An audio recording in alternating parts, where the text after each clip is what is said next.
thutha wa guteanirio kwa itua kana kwa watho wa mundu gwikorwo agitwo. Makialia hindi ya mehariria ma muthi uyu mukawaini wasarova kana mukawaini wasarova guku mucini munene wa Nairobi, atongoria a kamishoni ya International Commission of Jurists nimakiugite ati itua kana itua riri ria mundu gwikorwo agitwo ni mugaru na unduire na kana unduire wa umundu.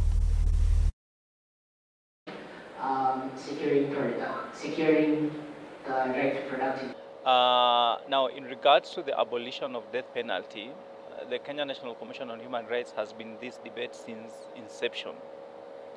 And in 2007, we published a position where we were urging the government of Kenya to abolish the death penalty.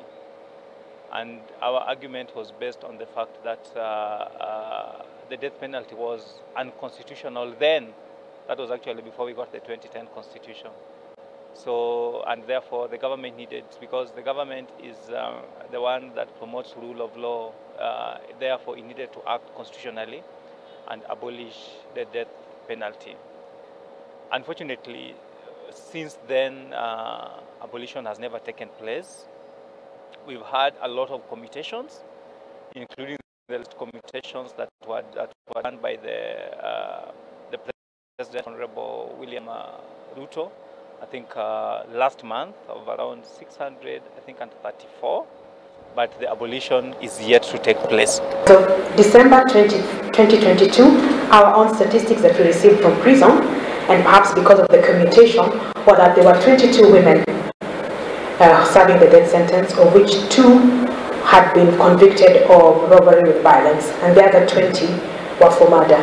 So perhaps then we can compare notes in terms of statistics, because one of the areas we need to work together as civil society is what are the figures and the statistics that are being that are in our prisons at the moment.